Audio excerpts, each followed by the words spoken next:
കുമളി പൂപ്പാറ സംസ്ഥാന പാതയിൽ മരം വീണ് ഗതാഗതം സ്തംഭിച്ചു എന്നുള്ളതാണ്. മരം മുറിച്ചു നീക്കുന്നതിനുള്ള നടപടികൾ ആരംഭിച്ചിട്ടുണ്ട്.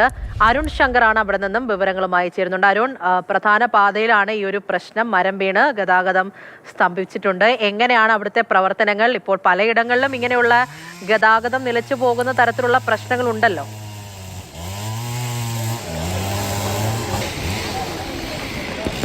തീർച്ചയായിട്ടും ഇടുക്കിയിൽ പ്രത്യേകിച്ച് ഉരുൾപൊട്ടി പല സ്ഥലങ്ങളിലും കഴിഞ്ഞ ദിവസങ്ങൾ ഗതാഗതം സ്തംഭിച്ചിരുന്നു. ഇന്ന് പുലർച്ചെ കുമളി പൂപ്പാറ സംസ്ഥാന പാതയിൽ പുളിയർമലയ്ക്ക് സമീപത്താണ് മരം വീണ് ഗതാഗതം സ്തംഭിച്ചിരിക്കുന്നത്.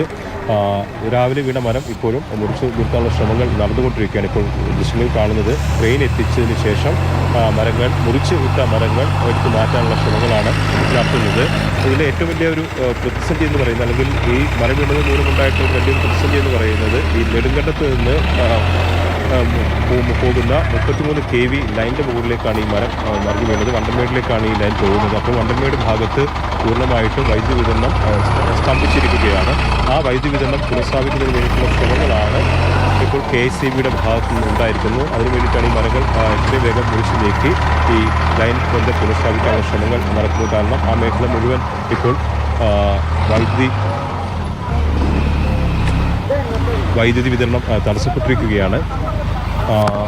ഇപ്പോൾ KSEB ഉദ്യോഗസ്ഥർ ഉൾപ്പെടെയുള്ളവർ ഇവിടെ എത്തിയിട്ടുണ്ട്. നമുക്ക് അവരോട് സംസാരിക്കാൻ ശ്രമിക്കാം. ഇത് കിട്ടുന്നത് എത്ര നേരമായത് വൈദ്യുതി തുടങ്ങിയിട്ട്? എപ്പോഴാണ് വീണത്? എപ്പോഴാണ് മരം വീണത്? 7 മണി.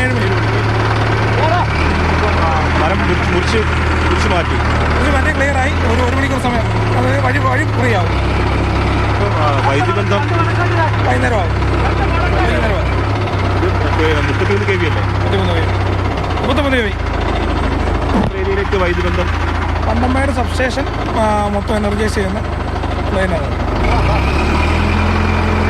വണ്ടൻമേട് സബ്സ്റ്റേഷൻ്റെ പരിധിയിൽ വരുന്ന സ്ഥലങ്ങളിൽ വൈദ്യുതി ബന്ധം നിലച്ചിരിക്കുകയാണ്. ഈ 33 kV ലൈൻ തകർന്നതോടുകൂടിയാണ് ഈ വൈദ്യുതി ബന്ധം നിലച്ചിരിക്കുന്നത്. ഇപ്പോൾ ആ ഒരു ട്രെയിൻ ഉപയോഗിച്ച് ആ പോസ്റ്റ് എടുത്തു മാറ്റാനുള്ള ശ്രമങ്ങളാണ് നടക്കുന്നത്. അങ്ങനെ ആ തടസ്സങ്ങളൊക്കെ നീക്കി ഇന്ന് വൈകിട്ടോടുകൂടി മാത്രമേ ഈ വൈദ്യുതി ബന്ധം പുനഃസ്ഥാപിക്കാൻ കഴിയൂ എന്നുള്ളതാണ്.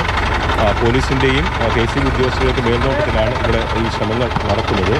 രണ്ട് ഭാഗത്തേക്കുമുള്ള ഗതാഗതം പൂർണ്ണമായിട്ടും തടസ്സപ്പെട്ടിട്ടുണ്ട്. മറ്റ് വഴികളിലൂടെ രണ്ട് ഭാഗത്തേക്കും പോകണമെന്നുള്ളതാണ് അധികൃതർ അറിയിച്ചിരിക്കുന്നത്. അതായത് കുമളിയിലേക്ക് പോകുന്നവർ, പൂപ്പാറ മേഖലയിൽ നിന്ന് കുമളിയിലേക്ക് പോകുന്നവരും, അതോടൊപ്പം തന്നെ കുമളിയിൽ നിന്ന് പൂപ്പാറ മൂന്നാർ എന്നീ മേഖലയിലേക്ക് പോകുന്നവരും മറ്റ് വഴികളിലൂടെ ഈ സ്ഥലങ്ങളിലേക്ക് പോകണം എന്നതാണ് അധികൃതർ അറിയിച്ചിരിക്കുന്നത്. കാരണം ഈ തടസ്സം നീക്കാൻ